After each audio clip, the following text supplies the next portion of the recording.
नमस्कार बच्चों, कैसे हो आप। उम्मीद है आप सब अच्छे होंगे और घर बैठे बैठे अपनी अच्छी तरीके से पढ़ाई भी कर रहे होंगे। जो भी आपको मटेरियल अवेलेबल कराया जा रहा है अपने टीचर्स के द्वारा, उम्मीद है आप सब उसको अच्छी तरीके से पढ़ रहे होंगे और हमारे द्वारा भी जो मटेरियल आपको अवेलेबल कराया जा रहा है उसको भी आप पढ़ रहे होंगे, ऐसी मैं आशा करता हूँ।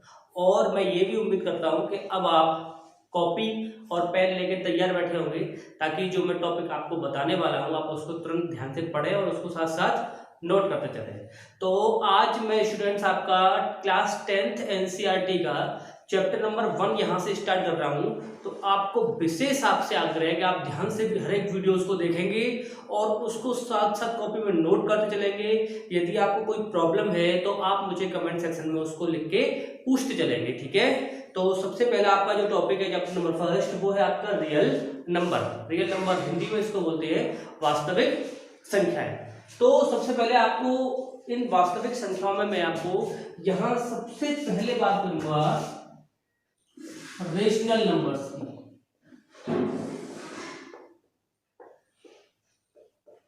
हालांकि आप सब लोग पढ़ के आए हो सब पीछे वाली क्लासों में, 9th क्लास में भी 8th क्लास में भी आप लोग बहुत अच्छे से इसको पढ़ाया आपने। रेशनल नंबर हिंदी में इसको बोलते हैं परिमेय संख्याएं। क्या बोलते हैं? परिमेय संख्याएं, ठीक है। तो ये क्या होता है? तो ऐसे नंबर्स यानी ऐसी संख्याएं जिसको हम P अपॉन क्यू के फॉर्म में लिख सकते हैं और जिसका Q जो है कभी भी 0 के इक्वल नहीं होगा, तो ऐसी सारी संख्याओं को हम बोलते हैं रेशनल नंबर्स। फॉर एग्जाम्पल के लिए हम बात करें तो आपका 5/8, ठीक है, 3/2, 5, 8 एंड सो ऑन। ये सारे के सारे आपको जो नंबर्स दिखाई दे रहे हैं, ये सारे के सारे क्या है? आपके रेशनल नंबर। आप कहोगे सर इसके नीचे तो कुछ है नहीं, लेकिन इसके नीचे ऐसा नहीं है, इसके नीचे क्या है? 1। ऐसे ये है आपका, इसके नीचे भी क्या है? 1। तो ये सारे के सारे आपके क्या है? Rational number. क्लियर? एंड जिनको हम P अपॉन Q की फॉर्म में लिख सकते हैं और जिसका Q कभी भी 0 के इक्वल नहीं होगा, ठीक है। सेकंड नंबर पे है इरेशनल नंबर।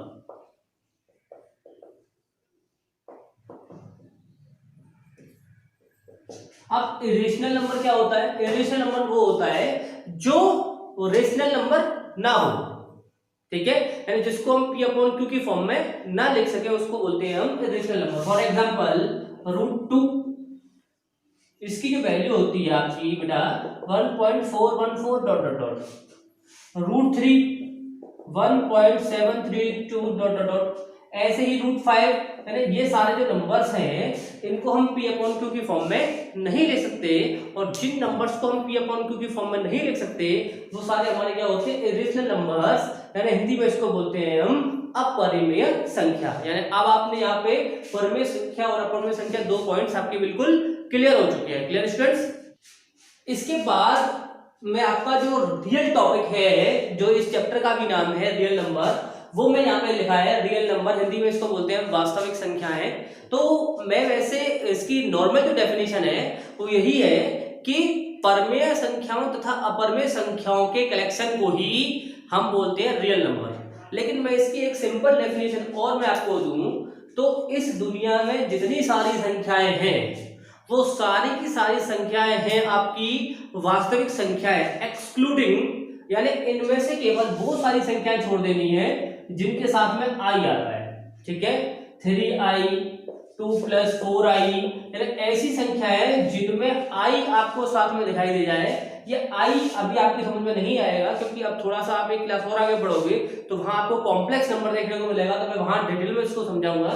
तो अभी फिलहाल आप ये समझ लीजिए कि ऐसी संख्याएं जिनमें जो परिमेय यानी कि रेशनल और इरेशनल संख्याओं का कलेक्शन होती हैं, वो सारी संख्याएं आपकी क्या होती हैं? Real numbers. Clear students?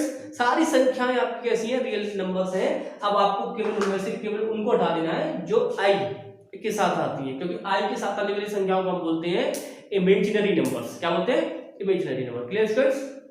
अब आपका जो इस चैप्टर का स्टूडेंट्स जो पहला टॉपिक है वो है इक्विलिब्रियम डिवीजन लेमा। इसको मैं थ्योरम भी बोल देता हूं, ठीक है। ये इक्विलिब्रियम डिवीजन लेमा यानी कि इक्विलिब्रियम विभाजन प्रमेय का हिंदी में जिसको बोलते हैं वो क्या होती है, इसको समझना बड़ा आवश्यक भी है और बड़ा सरल भी है। क्यों? क्योंकि इसको आप लोग पहले पढ़ के आए हो, तो केवल इसका नाम भी इक्विलिब्रियम डिवीजन की वजह से आप लोगों को लेमा, ये सब ये लेमा क्या आ गया, ये नया कौन सी प्रमेय का क्या होती है, कुछ नहीं है। आप लोग सब इसको बहुत अच्छी तरीके से जानते हो। कैसे जानते हो? देखिए, अगर मैं यहाँ पे 7 लिख रहा हूँ, ठीक है, और मैं इसको 2 से डिवाइड कर रहा हूँ, ठीक है, तो ये आपका कितने टाइम्स आएगा? 3 टाइम्स, 2 3 जा 6, कितना बचा? 1। तो ये आपको क्या हो गया? ये आपको हो गया डिवाइजर, ये आपको क्या हो गया? डिविडेंड, ये आपको क्या होगा? क्वोशिएंट, और ये आपको क्या हो गया? रिमाइंडर। ठीक है, हिंदी में इसको आपको बोला जाता है भाजक, ये है भाज्य, ठीक है, ये आपका है भागफल और ये आपका है शेषफल। Clear students? तो अब आपने यहाँ पे आपने यहाँ क्या देखा कि 7 is equal to this 2 into 3 plus 1, 2 3 जो 6 plus 1 is equal to 7। यानी क्या फॉर्मूला बना? डिविडेंड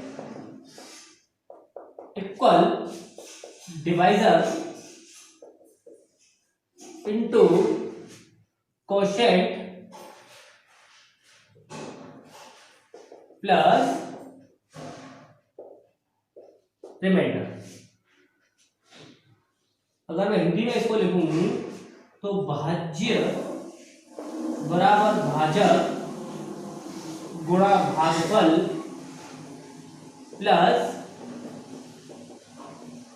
शेषफल। Clear students? तो ये जो आपने लिखा है, ये जो आप पहले से इसको जानते हो, यही है आपका इक्विलिब्रियम डिवीजन लेमा कह लो, या इक्विलिब्रियम डिवीजन प्रमेय कह लो, या एल्गोरिथम कह लो इसको। जैसे यहाँ पे आपका जो बुक है आपकी, उसमें इसको इक्विलिब्रियम विभाजन एल्गोरिथम कहा है, ठीक है। तो यही है, बस इन्होंने क्या किया है, इसको इन्होंने ए लिख दिया है, ठीक है, इसको इन्होंने बी लिख दिया है, इसको इन्होंने क्यू लिख दिया है, इसको इन्होंने आर लिख दिया। अब एक बात ध्यान से देखिएगा, ये जो आपने रिमाइंडर देखा, इसको थोड़ा सा मैं साफ कर दे रहा हूँ यहाँ पे, ये जो आपने रिमाइंडर देखा, ये दो चीजें देखी। एक तो अगर पूरा पूरा डिवाइड चला जाता, जैसे यहाँ पे अगर 6 ही होता, जैसे मैं अभी यहाँ पे 6 2 3 जा 6 0 आ गया, ठीक है, मैच करने पर 0 आ गया। तो अगर पूरा पूरा डिवाइड चला जाता तो रिमाइंडर क्या आ जाता? 0, माइनस तो नहीं आता। और अगर पूरा पूरा डिवाइड नहीं गया है तो रिमाइंडर जो निकल के आया है वो आपका डिवाइजर यानी कि जो आपका भाजक है उससे छोटा है। इसका मतलब क्या डिस्कस, इसकी कंडीशन क्या निकली कि जो आपका रिमाइंडर होता है वो ऑलवेज 0 से बड़ा या बराबर होता है और हमेशा छोटा होता है किससे? डिवाइजर से। बात समझ में आ रही है? ये मैंने बहुत इंपॉर्टेंट वर्ड लिखा है कि अगर 0 है यानी रिमाइंडर जो है वो 0 के बराबर भी हो सकता है, बड़ा भी हो सकता है, लेकिन हमेशा छोटा रहेगा किससे? डिवाइजर से। इसको मैं इसको तो ये आपका डिवाइजर यही तो था, इसका मतलब ये जो r है वो 0 से बड़ा रहेगा और छोटा रहेगा किससे? ऑलवेज b से। ये आपको कंडीशन इसमें ध्यान रखनी है। तो ये जो आपका a equal B Q plus R था, यही है आपका डिवीजन, इक्विलिब्रियम डिवीजन एल्गोरिथम कह लो, इक्विलिब्रियम डिवीजन लेमा कह लो, कुछ भी कह लो, यही है आपका। तो ये पूरा का पूरा आपका टॉपिक समझ में आ गया। इसको वीडियो पॉज करके आप इसको नोट कर लीजिए। वैसे a equal B Q plus R को याद रखेंगे आप, और यहाँ पे dividend equal divisor into quotient plus remainder को भी आप याद रखेंगे। Clear students?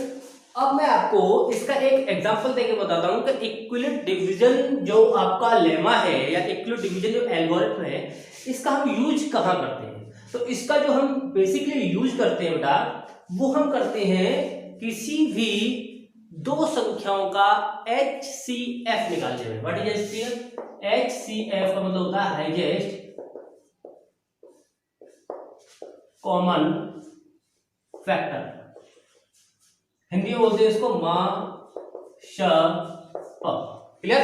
यानी अब मैं यहाँ पे आपको इक्वल डिवीजन लेमा के जो थ्योरम थी उसके अकॉर्डिंग 2 नंबर्स का मैं आपको HCF निकाल के यहाँ पे आपको मैं दिखाता हूँ। तो इसका यूज हम कहा करते हैं बेटा, हमेशा हम इसका यूज HCF निकालने में करते हैं। तो देखिए ध्यान से, आपका जो इक्वल डिवीजन लेमा था वो A equal to BQ plus R, dividend equal to divider into quotient plus remainder. यहाँ पे कंडीशन ये याद रखनी है आपको कि जो R है वो जो R है वो 0 से बड़ा या बराबर होगा एंड ऑलवेज छोटा होगा B से। तो अब मेरे पास 2 संख्याएं लिखी है, 135 और एक मेरे पास है 225, ठीक है। तो हमें इन दोनों में से जो छोटी संख्या है उससे डिवाइड देना है हमें बड़ी संख्या। कैसे? 135 यहाँ आप लिख दीजिए कि 225 जो है वो ग्रेटर देन है 135 से, तो हमें छोटी संख्या से डिवाइड देना है बड़ी संख्या 225। कितने टाइम्स आएगा? 1 टाइम्स, ठीक है। तो ये 135, कितना बचेगा? 90, ठीक है। अब आपको इसको पकड़ लेना, पहले यहाँ आप इसको लिखिएगा। तो ये आपका 225 is equal to 135 into 1 plus 90, इसके अकॉर्डिंग, ठीक है। ये आपका क्या हो जाएगा? ये आपका डिविडेंड हो गया, ये डिवाइजर हो गया, ये आपका क्वोशिएंट हो गया और ये आपका रिमाइंडर। चलिए ये आपका भाज्य होगा, ये भाजक प्लस भागफल, ये आपका प्लस शेषफल। क्लियर। अब आप यहाँ पे अब इस स्टेप को करने के बाद में अब आपको ये स्टेप तब तक बढ़ाते चलना है जब तक ये जो हमारा रिमाइंडर है ये जब तक क्या नहीं आ जाए, हमारा 0 नहीं आ जाए। तो हमें जब तक 0 नहीं आ रहा तब तक हमें केवल इसको और इसको, यानी हमें डिवाइजर को यानी भाजक को और शेषफल को, इन दोनों को पकड़ लेना। तो जैसे 90 आ गया था, अब 90 में हम डिवाइड देंगे 135 से, तो फिर से 1 टाइम से आएगा 90, यहाँ कितना बचा? 45।